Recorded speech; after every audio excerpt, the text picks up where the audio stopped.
This podcast is sponsored by nobody.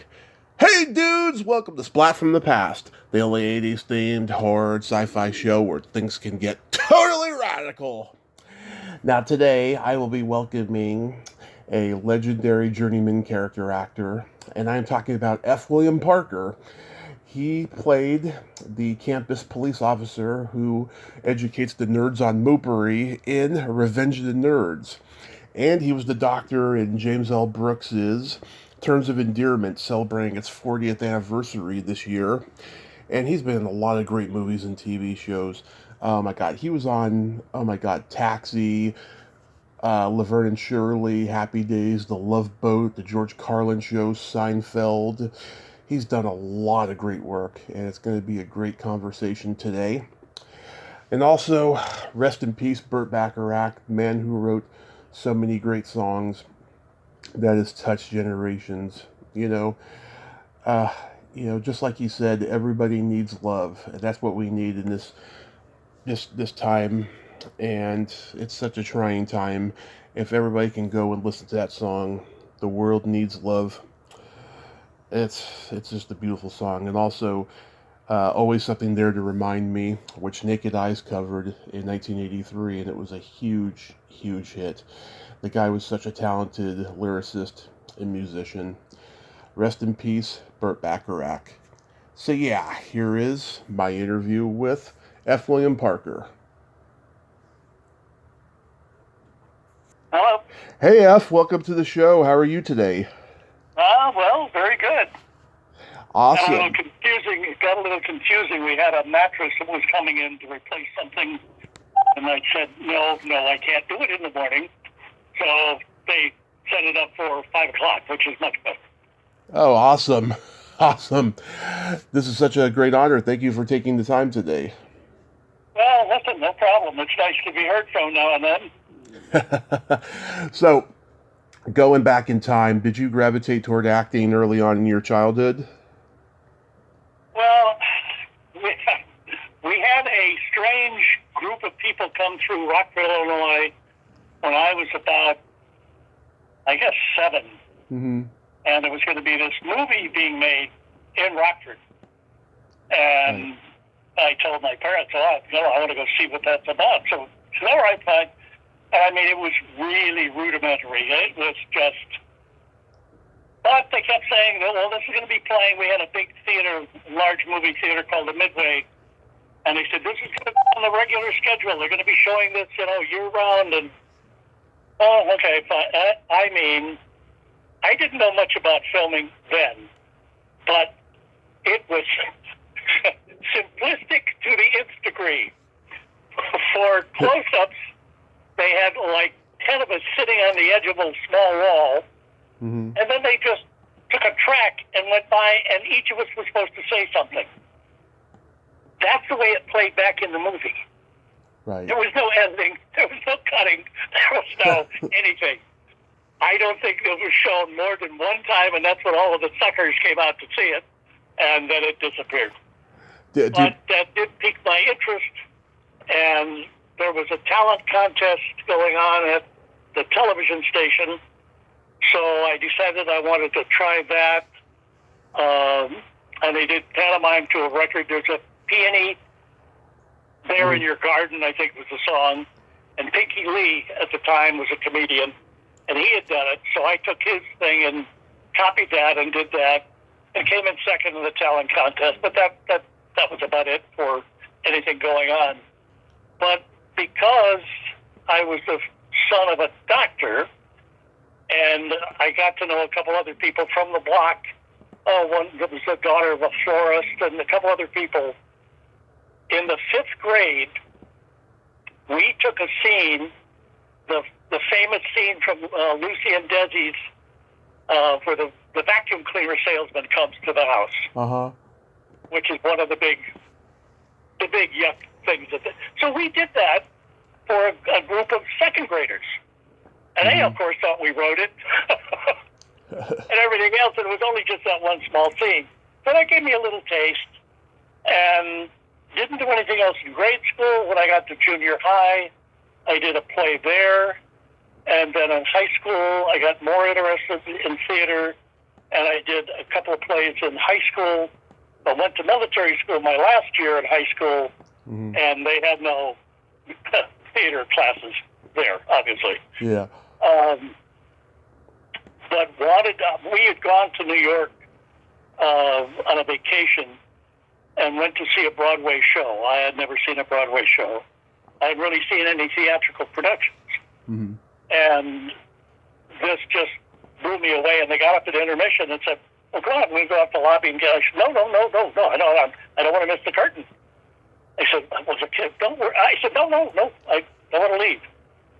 And a woman who became a very famous star was doing a small gag musical number, which I almost peed my pants. I thought it was so funny. She became a very famous actress, did lots of Broadway, and we went to see her concert here in L.A. The last year, I think, before she died. She was on tour, and she did that song from that musical. I said, "My God, that's what made me want to be an actor, was seeing her." So, military school, nothing was going on. I then went to college and got into the theater classes there. We had a great guy named Les Hendricks as our professor, who later became the head of theater at Northwestern University. I think he taught me all the basic knowledge I needed to know. He kept casting me in larger and larger parts. And the new guy who came in from California took over the theater department my last 2 years, also had summer theater as well as regular theater. But I was doing all of those plays, plus I was doing community theater plays at the same time. So I sort of had charted my path, just didn't know what else was going to come of it. But I got married to my first wife, who was an actress after I got out of the Army, and we went to do dinner theater down in Lubbock, Texas, and then I went on to New York. We had qualified for the neighborhood playhouse, and she ended up going. I said, "We can't both go. I've got to be income." So I said, "You go ahead and do it." I got a degree in theater, so. And then that started the voyage. We later divorced, but I worked as a cab driver. I worked as a chauffeur. I worked as a waiter, and then started getting. We went over. A friend of mine and I would drive some volunteers over to Queens to the VA hospital, and they had a program for the vets where we would do radio programs and record them. We got radio scripts that were sent from the networks. We would do radio mystery dramas, whatever. And then they would supposedly play it throughout the hospital. So that was something quite interesting. And in one of those trips over, we had two more volunteers in the back seat of the car. And one said, "So what do you do?" And I said, "Well, I'm trying to be an actor." "Really? What have you done?" And I told her what I'd done.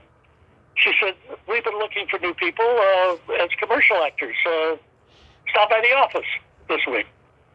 I got my commercial agent out of that and did soap operas and plays in New York and commercials in New York, and then finally moved to L.A. And then after 3 trips out here, we said, we're going to settle here. And then I did 4 or 5 theater companies that I worked for, did the Mark Taper twice, and then started doing what you see up in all the information that's up on IMDb. Yeah. Did anybody at the American Playhouse, when you were there, did they have, or the New York Playhouse, I should say, did any of them become successful in acting? Well, I mean, 2 or 3 of those theaters became really, huge, and they're still, Shakespeare in the Park, I did a show for them.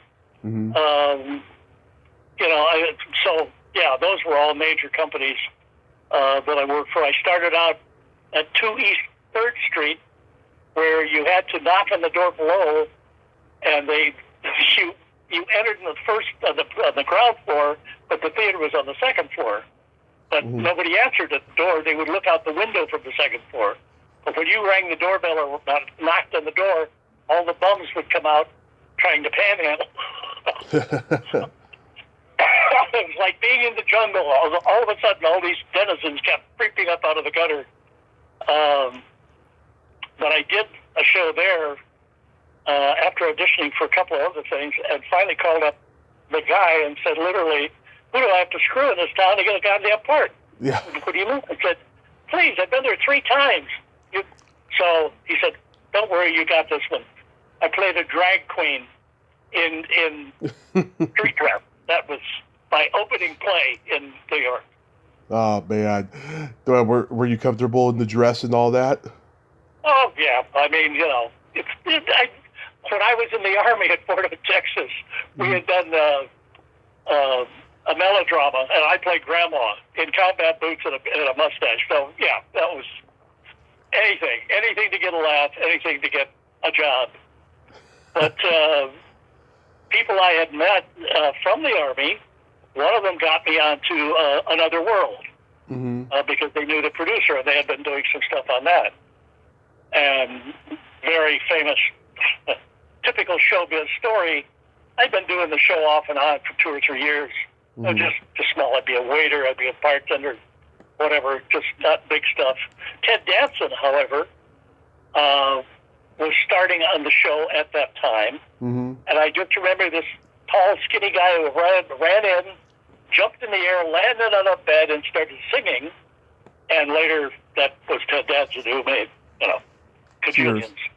A very typical showbiz story. I said to my buddy who knew the producer who got me in, I said, I've been doing the show now for 3 years, and it seems he give me some sort of a raise. He said, well, ask him. So I made an appointment to see Lyle and went in to see him after the show that day.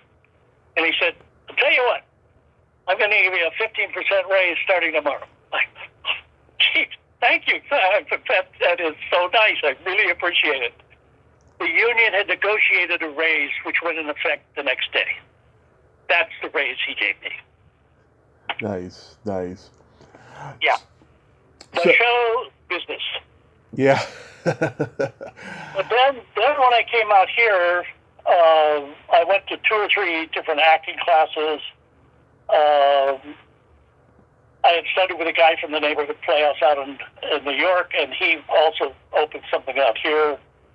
And so I started doing a lot of commercials, and then I was in 2 or 3 or 4 theater companies, did shows there, ran into another actor who had studied in England and had a real facility for dialects.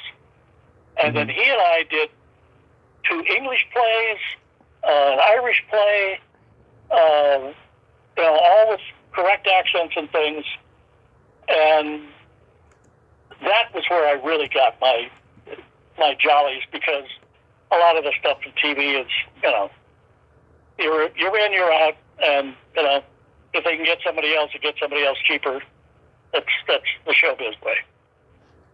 Absolutely. So getting into film, television credits, you were on a couple episodes of Good Times. Were those fun to do? Yeah, I mean, generally speaking,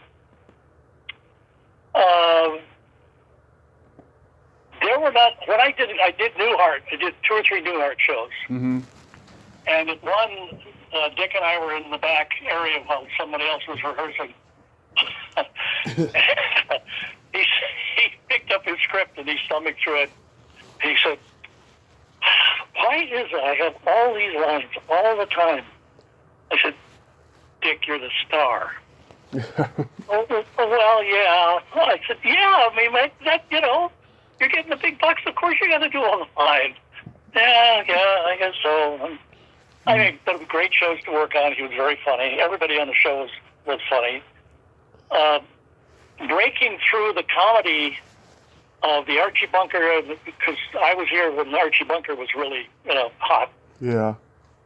And there was a woman casting director that I met who was, I'm sorry I can't remember her name, but she was very well known in the business, and she just adored whatever I did for auditions.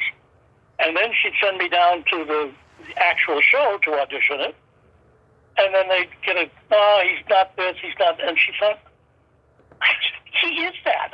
What?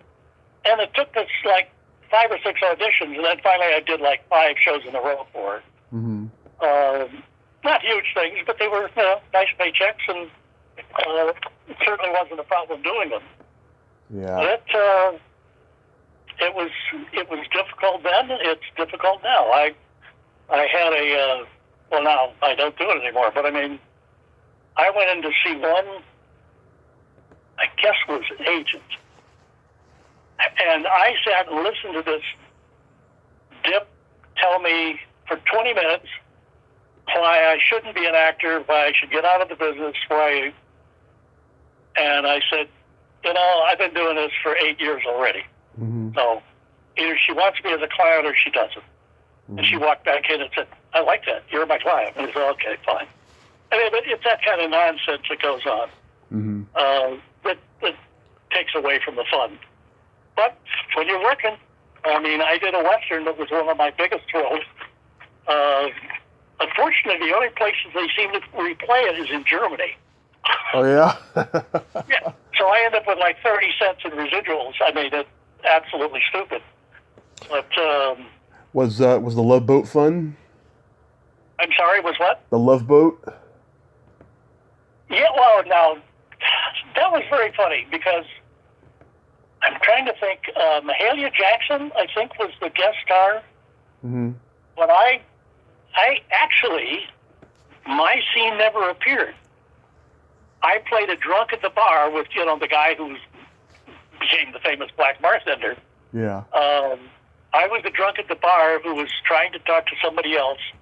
And then if it wasn't Mahalia Jackson, it was another black gospel singer was guest starring on the show.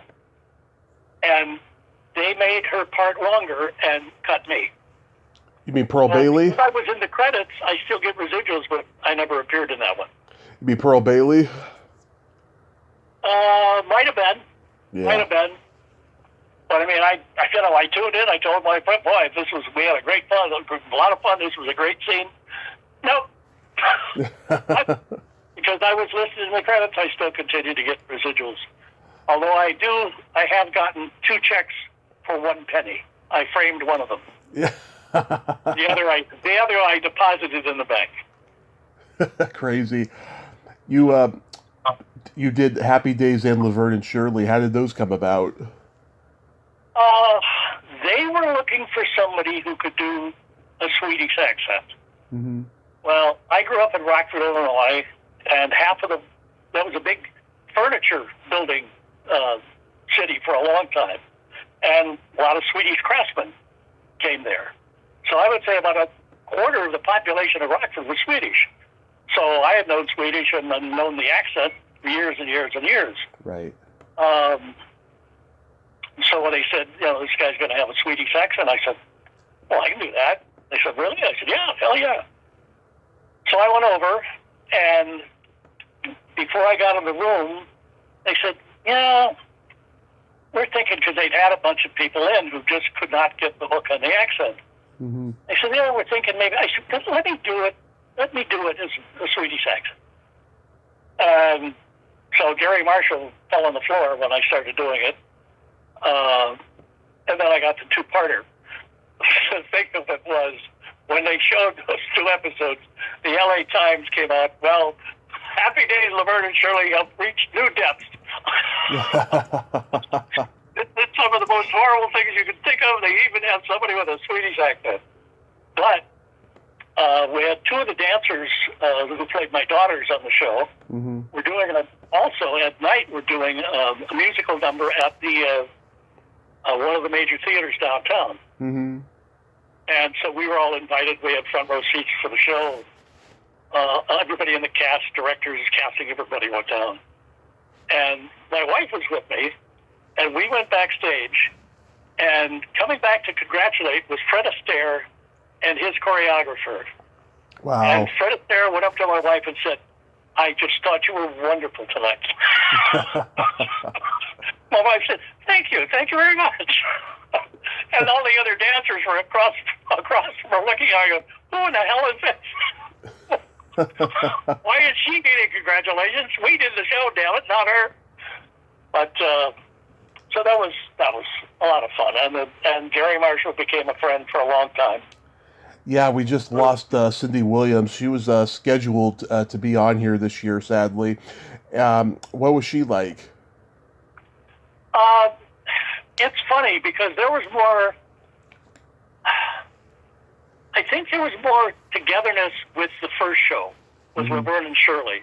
Mm-hmm. I'm sorry, with Happy Days. Happy Days. The Laverne and Shirley, because that was done the next week, and the first week we got the guest stars get things in the dressing room, gifts for whatever, the producers or whatever, and a bouquet or a fruit basket or something arrived from, I think, both she and Gary's daughter. Kathleen? Yeah. But there wasn't much chatter back and forth, unfortunately. Mm-hmm. I mean, Henry, I'd see Henry out at he went out to sign autographs out at the county Rod and Custom show that we have here in Los Angeles. It's one of the huge ones in the country. And he was always out there signing our autographs. So we talk and shoot the crap, and because we had a good time doing that. And he was always a nice guy. Ronnie, I tried to get in for an audition for something he was directing, and that went sideways. Nothing ever happened with that. But he's become a hell of a director. So, oh yeah, but the show, working on it was a lot of fun. And I say Henry was very, very nice. We had a good time. Marion Ross, I talked to her a couple years ago. She's a sweet, classy lady. Yeah, really was, and everybody treated her with deference. I mean, she was a long timer, boy. She's had a hell of a career. Yeah, almost 80 years or something. Yeah. You got to be in probably, I think it was Steve McQueen's last movie, The Hunter. Yeah, that was. I never have a problem. If I'm on a set and I'm introduced, either that I'm in a scene with somebody or, I like to at least chat with them. And sometimes I've had some ones where they're alcoholics, or they're druggies. Yeah. Never come out of the trailer, and this one woman, I was just a quick thing before the Steve McQueen. I was doing a movie with Brian Dennehy. He was playing a monster who murdered people and threw them off of buildings and stuff. Huh. And I was supposed to be running a cafe. And when we broke for dinner, it was a night shoot. We broke for dinner, and I went to the back of the line, and Brian said, "Come here." What do you mean? He said, no, come here. Actors eat up here. Actors front. I said, okay, fine. So that was a lesson learned. Okay, take me back to just before that. What were we talking about? Steve McQueen in The Hunter. Steve McQueen. I really admired his racing career. Because we used to go to tons of races out on the East Coast, Lime Rock Park and Poconos, and we go to stock cars, sprint cars, road racing stuff. Janet Guthrie, we did a bunch of promotion stuff with Janet when she was starting her career out there. So I was certainly interested in McQueen because God knows he did a lot of stuff, but he was sort of quiet. I learned later that he was going from there. He went for the medical treatments in Mexico, which didn't work. But I said, I admired the fact that not only are you doing this, but some of your racing career, Daytona 500, the 24 hours of Le Mans at Sebring. I said, it's been, and he said, and he was really low key, and that's when I figured something was wrong. And he said, yeah, I really don't do much of that anymore. It's gotten too much. And what it was the lung, whatever the lung thing was killing him. But, certainly, actor and actor, there was never a problem. I had very few things where somebody was pulled rank, so to speak, and wouldn't talk to you. Because we're all in the boat. We've all had turn downs. We've all had refusals. We've all had successes. So it's stupid to pull an attitude. I was doing one show where the lead went off to do, somebody said, well, she went off to do a luncheon today. Mm-hmm. No, that's nice. She was going to speak for the luncheon. I said, oh, well, that's great. So I come back after lunch and I said, how did your speech go? She said, what? I said, how did your speech go at the luncheon? Who told you that? I thought, oh, okay. Pushed the wrong button. Didn't let anything known about whatever she was doing. So I said, I don't know. I can't remember. Just somebody mentioned it. So, anyway. I'm a huge fan of The Greatest American Hero. My dad looked just like Bill Catt when I was growing up. In fact, I met Bill at a horror convention, and I showed him a picture of my dad back then, and he was like, wow, I could be your uncle. Very good. Yeah. What do you remember about that set? Which one again? The Greatest American Hero. Oh, God. I don't even remember the title. Yeah, Francis McCarthy was in it, Judd Oman. Greatest American Hero? Yeah. Well, that is not ringing a bell. William Catt, yeah. And Robert Culp and Connie Selica. I may have just been in a quick scene with that. Okay. That doesn't ring many bells at all. There were, How about Taxi? Taxi. Mm-hmm.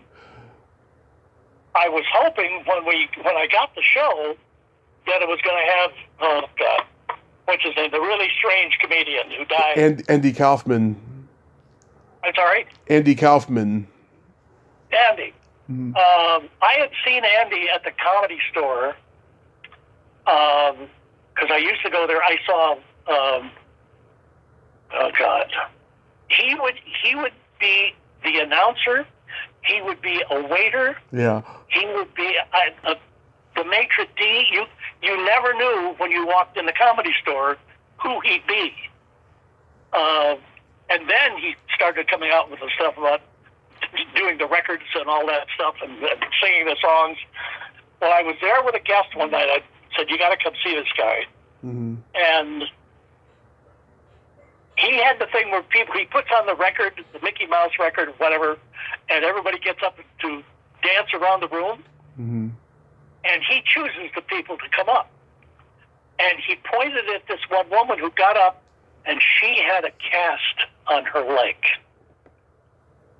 And I don't know if she was a plant, but he had them coming through the audience, up over the stage, and she's kalunk, kalunk, kalunk, kalunk.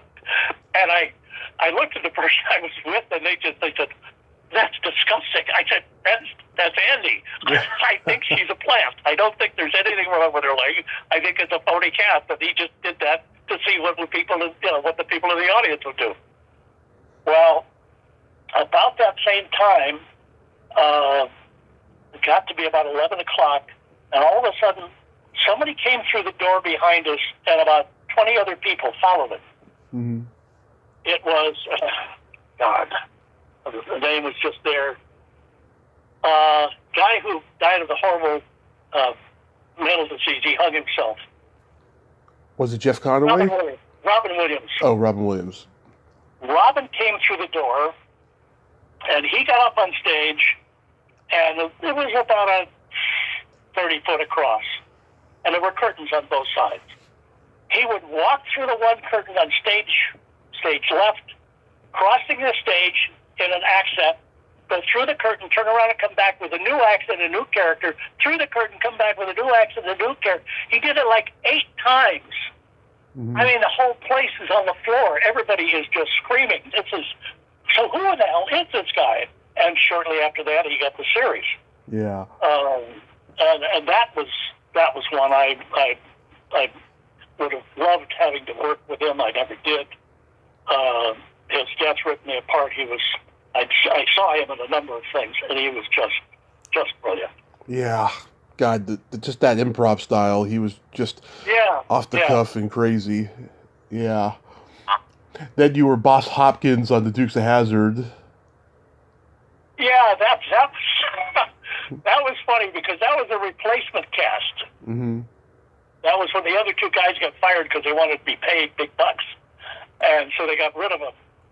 And they were just not the same quality and caliber as the other two guys. And I remember this one of the two people being on the phone, and he was calling and ordering a big screen TV. Now, at that time, that was probably a 30-incher or a 36-inch TV. But he was a star, so he was ordering this big new console TV that was going to be sent to his house or his apartment. And I said, you better hope you got the money to cover it because you're not going to last in this. And they closed the show about 3 or 4 shows after that. But it was a lot of fun. When we were driving to another place in the big area that they shot it at, the big park they shot it at, there were 4 or 5 of those Dodge Chargers that had broken their frames in the jumps. You know, famous jumps they did with the car. Right. Well, they didn't stiffen the frames, and they just folded. So then they buy 5 or 10 more from the junkyard and repaint them. But it was a good group that I worked with. The two guys weren't very good. Yeah. But all the guest cast we had a lot of fun. That was a nice show to do. I know they did a good job of making Burbank look like Atlanta. You know. Oh yeah. I mean, if you know which angle to shoot it at, you can cover up a lot of stuff. Yeah, I heard that whole back lot is now like a housing project or something. Yeah, it's funny. I was on the Paramount lot one time around late November, and we were shooting a commercial, and I was supposed to be a guy with a newsstand. And they were coming by, dropping something, and then driving away, and the car was the commercial. Right. And I remember walking all those back streets at Paramount, and I'd done it at 20th, and I'd done it at MGM. And it's just, you think of the memories that were shot there, the things that were shot there. It was good stuff. I was appreciative of being able to be there. I worked at all of them. In terms of Endearment, that was something I had wanted. Another part in that, I had wanted to be the jilted lover of the lead.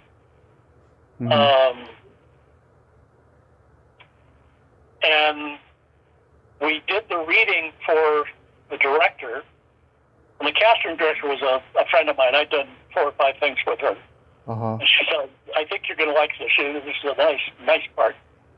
And he was the guy who ended up being, Third Rack from the Sun. Oh, John Lithgow. Yeah. But he wasn't the guy who was originally cast. So we're doing the scene where he's asking her not to leave him. And I've got tears running down. I see out of the corner of my eye, the casting director's got tears in her eyes and falling on the desk, and glance over at the director, and he's looking at the ceiling, fiddling around with something in his hand. I know it was a pencil or something. Yeah, okay, thank you very much. I said, that's how it's supposed to go. So I talked to the casting director the next day, and I said, what the hell happened? She said, I don't know. She said, I thought you were a lot. I'm sorry, I don't know. I said, all right. So I'm doing a play, and I get a call from the casting director. This is about, a month and a half later. Mm-hmm. I said, hey, nice to hear from you. She said, yeah, got a question on the movie. I said, what movie? She said, the one you were in. I said, yeah, all right, what? She said, he would like you to play another part. I said, what part? Yeah. I read the script. What part? Well, the guy who goes in and tells her that she's dying and that there's not many things they can do for her. I said, you're kidding. I said, you were weeping during my reading for the other thing. Now you're going to have me do this? She said, well, yeah, think about it. I said, oh, shit. So I thought about it, and I wasn't doing it. And I get a phone call. It's the director. Yeah. F, I'd really like you to come out and do this. I said, do you want me to come all the way out there to do 5 lines? Yeah. I said, yeah, no, I really want you for this. I said, all right, but I want a train ride. I'm not flying out there to Nebraska. I want a train ride. So got the train ride, go out, do the scene. Funny thing was, Our Lady was laying in the hospital bed. Mm-hmm. Well, when we shot the scene, just after we finished it, it was her birthday that day. Huh. And nobody had said anything to her, and I didn't know about it. Mm. And all of a sudden, they started singing Happy Birthday, and they wheeled out this cake. And she was walking away from the set, and she turned around and flipped up the thing, and she had no underwear on because she said, I've got to be a real patient. I wouldn't have underwear. Flipped everybody to the moon and said, screw you with your birthday. Oh, God. I said, oh, yes, the showbiz. Nothing like the showbiz. Was that Deborah Winger? I'm sorry? Was that Deborah Winger? Yeah. Yeah. Yeah. Crazy. Boy, that's balls. I'll tell you. Did you know that movie would be successful? Because Jack Nicholson said he did, and he knew he was going to get another Oscar. No, I thought it was a good script. Now, if you read the book, that storyline is actually another book that the guy wrote. Because I went back and read the title book, and that isn't that book. That's another book. They took the title from one book and put it on this book. Interesting. But, regardless, I thought it was a dynamite movie. The LA Times did a review and said of all the soap opera manipulations, including the guy who tells her she's dying, I said, you fucker, put my name in there. You son of a bitch. If you're going to put me in the Times, put my name in the damn Times, even with the bad one. But they didn't do it. How about making Jinxed with Bette Midler? That was funny because I'd worked with a director before on something else, a couple other things. Don Siegel. Yeah, and she was having trouble with people being cast. I guess she wanted to cast the picture too. And so anyway, I went in and auditioned for him. He said, yeah. He said, Bet's got to look at this. I said, yeah, fine, whatever. So they showed her the footage. So I come on the set, and she looks at me and he goes, you're F. Williams? I said, yeah. Okay, all right, let's try this.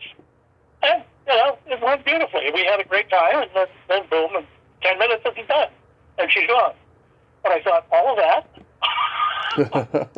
She was afraid either somebody was going to steal the scene from her or make her look bad, or paranoia runs rampant in the business sometimes. Yeah. Did Jack Elam play cards with everybody? I never got to that much stuff with him. I would have loved to have worked with him. Yeah. I've loved Jack Elam every time I saw him. I thought he was terrific. Oh, one of the great character actors. Yeah. I've talked to a few people from Francis. I love this movie. Anything you remember from that? From which?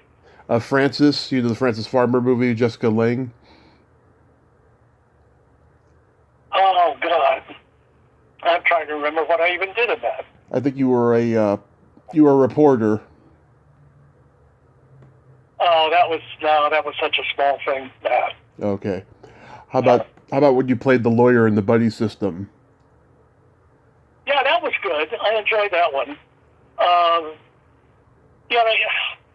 You never know once you get it how it's going to be shot, how it's going to be cut, and if you're going to end up on the floor. You never know that.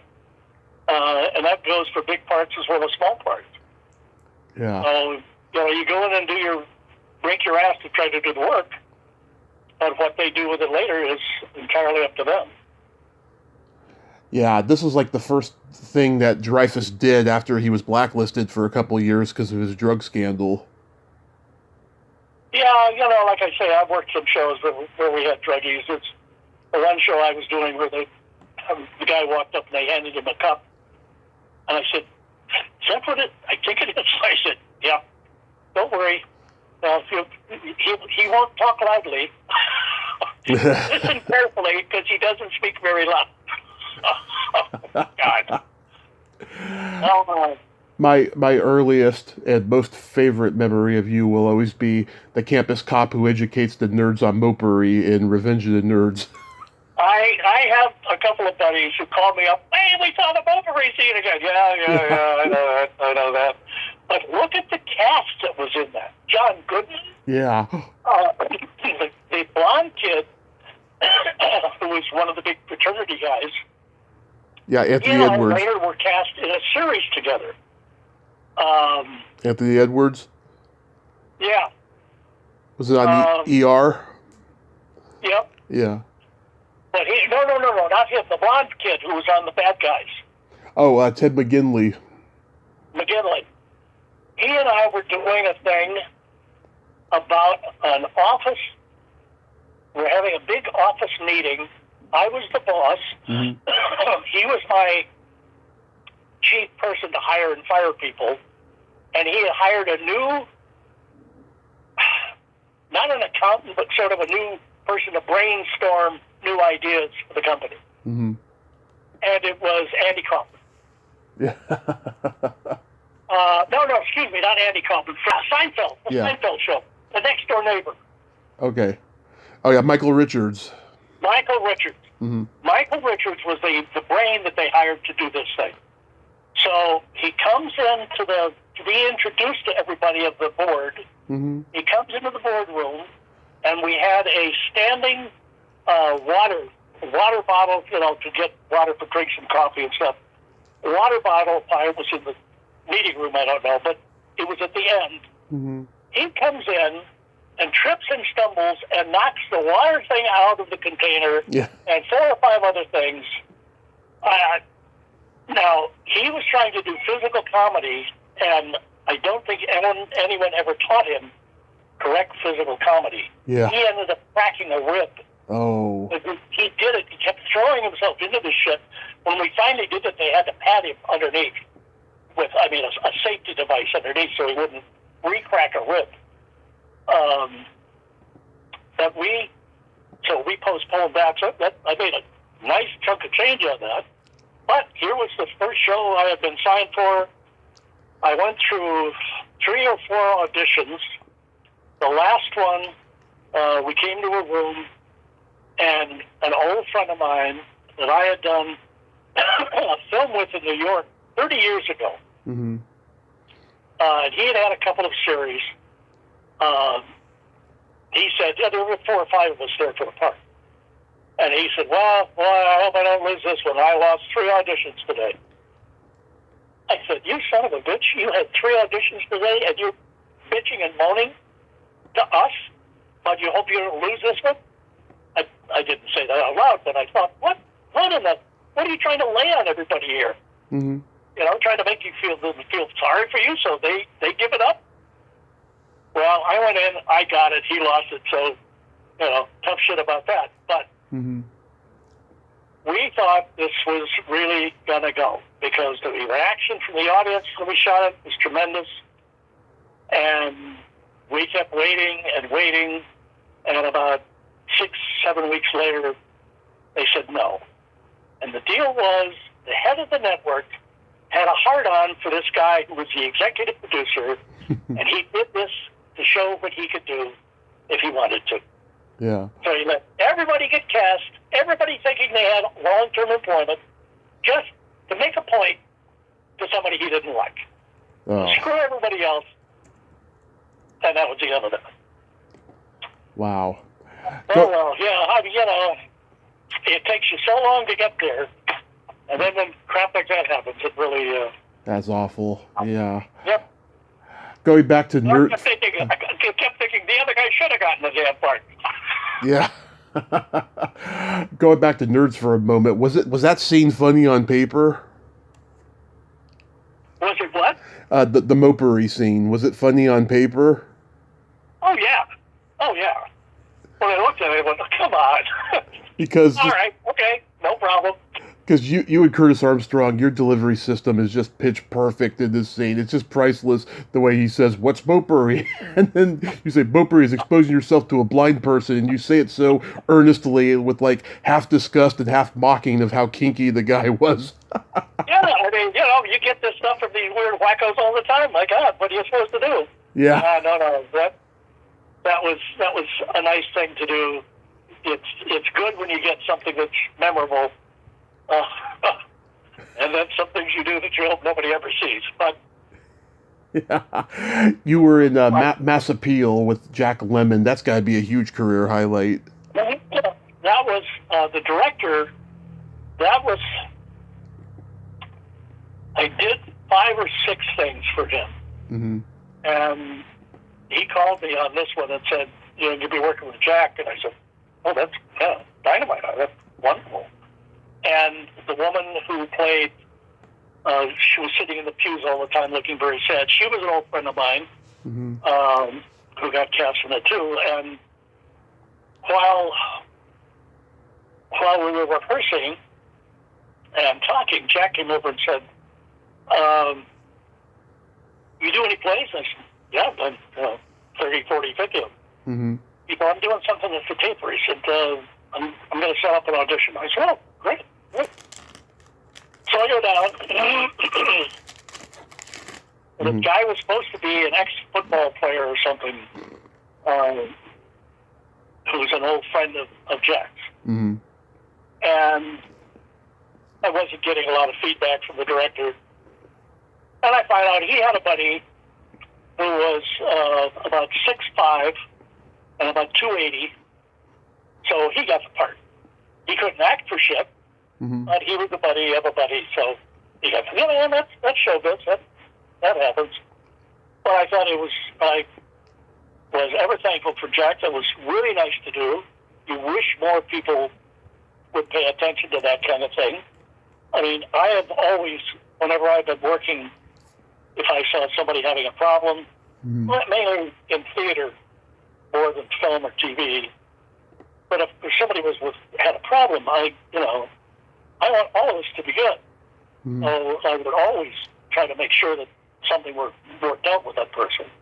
One of the reasons I quit doing stage is when I first got out to LA, I was in 4 or 5 theater companies. But I was in one for about 5 or 6 years. And we did a show where we had an much older actor. I must have been mid-30s then. And he was like 75. And you never knew where he would be in the scene. If you were an actor coming into the scene, he may have been 2 pages ahead of you or 2 pages behind you. It was just, very well-known. And so he got a movie, and so he left the show, and we got another old guy who had the same problem. Mm. Now, I later saw we have a theater out in what is it?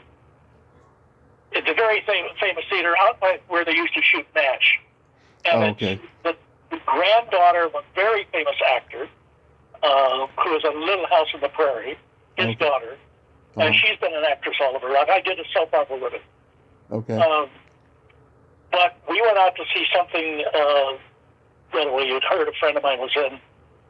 And this guy was in it who had been in our show before that I had worked with. Mm-hmm. And when he would come on stage, and it's Shakespeare, he would come on stage, and you would notice, if you were watching for it, somebody always had his elbow. Mm-hmm. And they would guide him around the set, because he would forget where he was supposed to be. And he didn't have a lot of lines, but he was a famous old name, so they traded on that. And I thought, no, I don't want to be that guy. No. Yeah. Any memories of guest starring on Knight Rider? Yeah, I was trying to think. There was something about that show. You've been listening to credits here. Tony Hudson was the cute blonde. She's been on here a couple times. I'm trying to remember even what I did on that. Yeah, I don't remember. How about A Minor Miracle with John Huston? Oh, now, that was funny. Mm-hmm. You know, the guy who just died, the soccer champion from South America, Mm-hmm. he was in it. Yeah. Because soccer was the idea. And Houston was supposed to be the soccer coach. When his lucky socks was one of his lines. Mm-hmm. The soccer player. And it always came out, look sucks. He spoke very little English. The guy who produced this thing, Uh-huh. he called Pele, and then he called the director, who was John, whatever his name was, John Huston. And he told each one he had the other one locked up. So that's why they both came on the film. Mm-hmm. I was in the dressing room, and we were in some place, a very low budget. And I'm thinking, Jesus God, John Huston is in this fucking movie. This is just... And I'm in a movie with John Huston. I can't believe it. This is wonderful. Mm-hmm. And so the dressing room was, we were just in a big room. There wasn't dressing rooms. I said, can I ask you a question? He said, yeah, what? I said, why are you doing this movie? He said, well, somebody asked. That's what it comes down to sometimes. Yeah. Somebody asks, and you want to do it. There are things I have begged to be on and things I have turned down, but you always hope someone asks. And I thought that's the credo for actors. You are just hoping somebody will ask. Mm-hmm. Then it's up to you whether it's go or blow. You never know. But I thought, God, I hope I don't have to do that when I'm that age. And that's why they decided, no, I won't do that when I'm that age. Yeah, Houston must have just been a character, though. And he must have really loved soccer because he made that movie Victory with Sly Stallone and Michael Caine. Yeah, but by this time when we did ours, he was a tired old man. Yeah. He was really toward the end, and the fact that he did it at all, and he spent a third of what he shot in bed, in the hospital. So. It fit exactly what his health was at the time. Yeah, Peter Fox, the younger priest, I had him on a couple of years ago. He's an art gallery guy now. Oh, okay. Yeah. Well, I got, this producer who took this film with Pele and John Huston, he stole the master of this. Huh. Because somebody was trying to get him for taxes or something. Mm-hmm. But I get an invitation to go to, where they have the big thing every year for films over in Europe. At the Cannes? Cannes Festival. Yeah. An invitation to Cannes Festival presentation of this piece of shit movie. Yeah.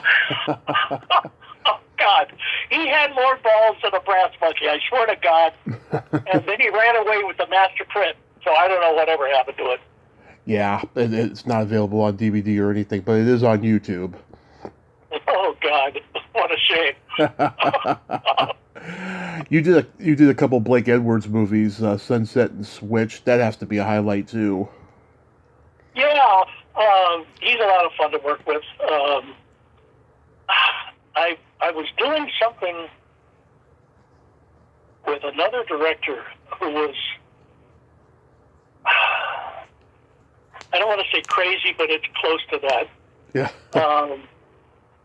We did one where we shot all kinds of stuff, and when I saw the movie, you could not tell anywhere. It didn't match the script. I don't know what his purpose was, if he gave scripts out and he was just going to use selected parts of you, and never the twain shall meet. I mean, it was just, I said, well, this isn't the movie we read. This isn't the movie I shot. This is just, there I am. Oh, okay, but it's not, it made no sense. But he did a lot of movies like that. So. Yeah. Yeah, I think he was the best comedy director of all time, and I had his daughter on a couple years ago. She's one of my favorite guests because she could tell I was a true fan of his work. She was just feeding off my energy. It was a great talk. Yeah, I mean, I've literally seen all his movies, and I love them all. Yeah, it's nice when you get somebody you can lock into. Right. How was working with George Carlin on his sitcom? I had done 1776, two places, both in Rockville, Illinois, and in Detroit. Two different companies. So one of the agents said, "Can you do Ben Franklin?" I said, "Shit, yeah, I've done it twice." Oh, okay. He was coming off a drug rehab thing. Right. And he had like two people who shadowed him constantly. So it was hard to talk to him at all. He really had a mindset of, I'm what's important in this scene and so much for anybody else. But he had said he was going to be doing something else with Franco. I said, hey, give me a call. I'll be glad to do it. Mm-hmm. As long as I shaved off my mustache for this already, I'll do that again. But shortly after that, he started going into the drugs again, and he was gone. Well, it was a pleasant show. I thought it was a lot of fun to work on. Yeah. I think he's probably one of the top, greatest comedians of all time, I mean, he was a big hero of mine. I got to do a radio show with his brother 8 years ago, and I had his daughter on last year when the documentary came out. Yeah. I mean, he was like Robin. Mm-hmm. He had that mind that was filled with a million things that he wanted to get out, and there was never enough time to get all of them out. But thank God he didn't go through what Robin did. But yeah, I certainly enjoyed listening to him and watching him. Mm-hmm. But working with him, he was pretty much singular. And working with David Lynch on Lost Highway. Oh, God. There again, that was another crazy one. Mm-hmm. We had a guy show up who had been accused of murdering his wife, an actor. Robert Blake. And I thought he was in jail. Mm-hmm. And all of a sudden, this guy comes on the set with me, and I thought, what the hell is he doing here? Yeah. And he's talking to him and blah, blah, blah, blah, and the scene. And when I saw the movie later, it was all done. He was done in black, or dark makeup, and black around his eyes, and all in black, and in this haunted house or something that looked like. The script made no sense. There was no realization of what we read, what we shot, and what he put together later. It just, so the guy was a check. Yeah. They call him the Jimmy Stewart from Mars. They call David Lynch that. Yeah, very good. Very good. You did the Sunshine Boys on stage with Howard Hessman.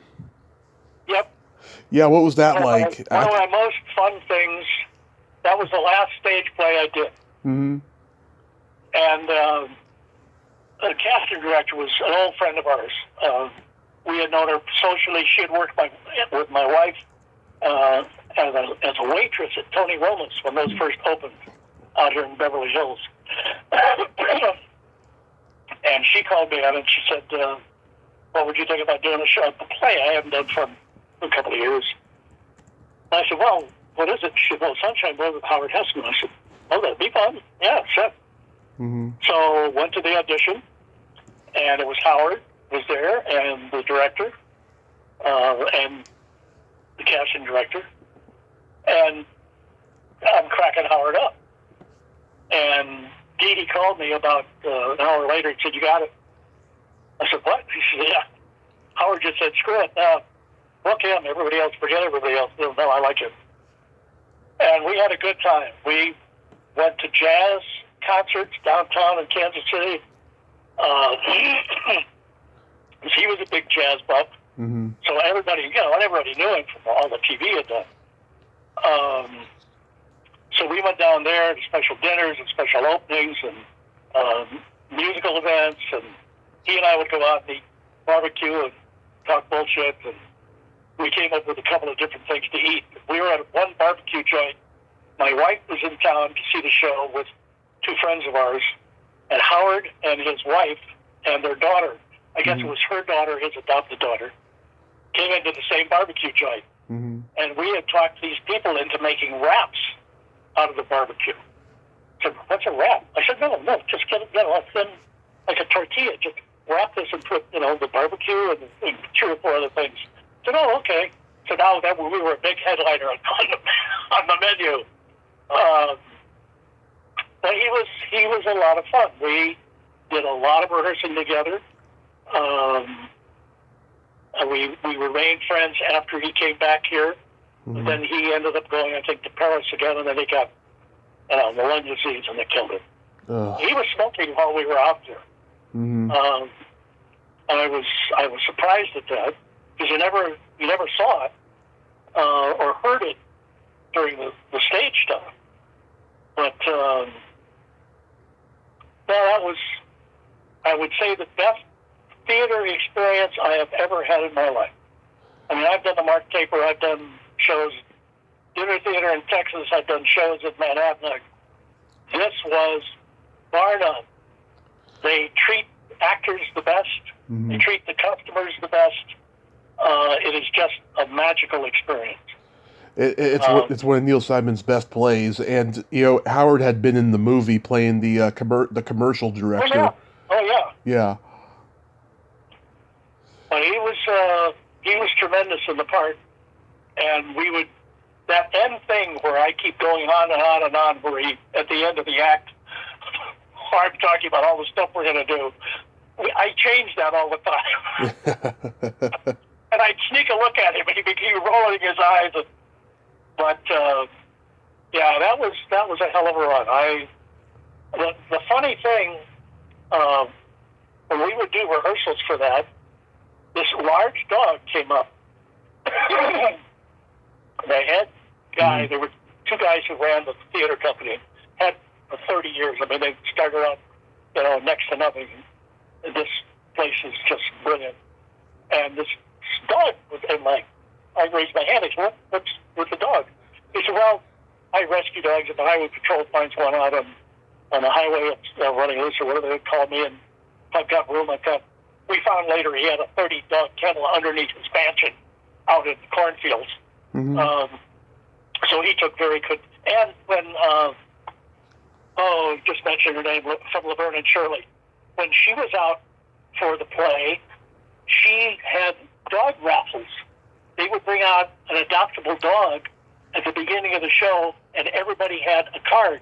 And if you wanted to adopt the dog, you wrote on it, and then they would go to the best bidder at the end of the show. Mm-hmm. So she was a big thing behind that too. But this dog would walk around, and we said, well, she got to know every single one of us, and she would come by and stop by each of our chairs, and then go sit by the director. So when we were at opening night, we said, Diamond was her name. I said, is Diamond going to... No, can't do it on opening night, just too much. No, all right, fine. Closing night, Diamond came back and saw everybody. And it just, I mean, tears flowed like rain. It was just wonderful. So what do you got going on these days? Nothing really. I have done some readings at the church. We did some entertainment things. I did a couple of songs full of acting things, and I've got some poetry that I'm going to be reading at a luncheon kind of thing. But that's basically it. I have no desire to trod the boards anymore. Yeah. It just it's gotten even more cutthroat than Oh, yeah. Another 100 people just got off of the train. Yeah. Except out here, it's another 1,000 people just got off of the train. Yeah. How's the COVID situation been for you? I had it twice, and I've had a lifelong thing with asthma. Same here. So that, at one point, the second time I got it, I was in the hospital for, I guess, 4 days. But since then, I've got just like a summer cold now, but other than that, it's been fine. Yeah, I had a 48-hour virus back in May of 2020. I was damn sure that I had COVID because I had to cancel an interview, and I never cancel interviews. People always cancel on me, but I never cancel on them. And thank God it wasn't COVID, but it sure felt like it was going to be. Yeah, it's... I don't think it's ever going to leave us. It's going to be just like everything else. Yeah. The ones that come seem to stay. Unfortunately, yeah. Yep. Do you ever get mistaken for F. Murray Abraham? No. Because you both have the same first name. yeah, but no. I say that always was an entree into an audition. Mm-hmm. It was, oh, hey, what's the F for? So, my agent said, do you think? I said, no, keep it F. Because there's always a question, and it's always remembered. So just leave it what it is. F, thank you so much for coming on today and sharing these great stories. And I hope you have a great day and be safe out there. Well, thank you. I wish some of the memory was a little better. I had a list of all the stuff in front of me, but of course that doesn't include all the people who were in it or everything else. But the one thing I did when I was out at Kansas City, mm-hmm. the Caps came up and said, "You're on IMDb." I said, "Well, yeah, of course. We've never seen so many things on anybody's name in IMDb in my life." I said, "Yeah, well, I've done a lot of crap. I mean, there's junk there, there's good stuff there. It's so, but you take it as it comes and hope it's all going to work out for the best." Yeah, but you remembered a lot of stuff, and I appreciate it. So thank you. All right, absolutely, and thank you for the call. My pleasure. Bye-bye. Take care. Bye-bye. Take care. Well, there you have it. F. William Parker. Ain't he a cool dude? Oh, I love my journeyman character actors. Great stories there. Oh my God, the craziness. He's seen it all. He's a guy who has literally seen it all. Just love that Mopery scene. Well, until next time, this is Tommy Throwback Kovac saying, there's no shame in living in the past because the present sucks. Later, dudes.